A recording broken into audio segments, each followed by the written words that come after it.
Kaleshwaram national స్థాయిలో చర్చ జరుగుతుంది. నిన్నంతా జాతీయ పత్రికలో వచ్చింది, జాతీయ ఛానల్లో చర్చ వచ్చింది.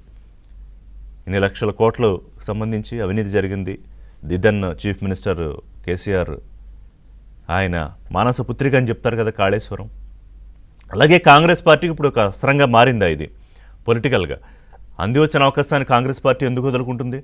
స్థానిక ఎన్నికలు ఉన్నాయి, ఇంకా ఉప ఎన్నికలు వస్తే ఉప ఎన్నికలు ఉంటాయి.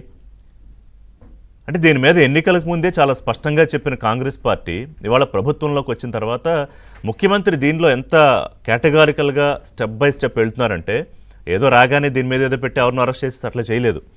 కమిషను స్పష్టంగా దాని నివేదిక, మళ్ళీ అధికారుల కమిటీ, దాని మీద నివేదిక, కేబినెట్ ఆమోదం, అసెంబ్లీలో పెడుతున్నారు. ఆ తర్వాత చర్యలు.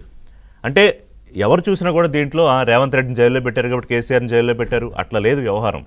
ఆయన అదే స్పష్టంగా చెప్పారు, ఇక్కడ వ్యక్తిగత ద్వేషాలు కానీ కక్షలు కానీ ఉండవు. రాష్ట్ర ఖజానాకు అన్యాయం జరిగింది, రాష్ట్ర ఖజానాకు నష్టం వాటిల్లింది, దానికి బాధ్యులైన వాళ్ళ మీద చర్యలు తీసుకోవాల్సిందే. ఆ అభిప్రాయం అసెంబ్లీ నుంచి రావాలి. ఒక చిన్న బ్రేక్ తీసుకున్న తర్వాత మాట్లాడదాం. అంటే అంతర్గత సమస్యలతో ఇప్పటికే అట్టుడుగుతోన్న బీఆర్ఎస్లో, కారు పార్టీలో, అటు కవిత గారి రూపంలో, కనిపించకపోయినా హరీష్ రావు రూపంలో, నిన్న ఒక మాజీ ఎమ్మెల్యే బయటికి వెళ్ళిపోయాడు, ఇంకా ఎమ్మెల్యేలు దారి కట్టాలనుకుంటున్నారు, 10 మంది ఆల్రెడీ వెళ్ళారు, అదేదో సుప్రీంకోర్టులో ఉంది. సో ఎటు చూసినా కూడా ఇటు ఫోన్ ట్యాపింగ్ వ్యవహారం మొత్తం అంతా ఒక ఇబ్బందికర వాతావరణంలో ఉండగా కాళేశ్వరం రూపంలో కూడా కమ్ముకుంటోంది.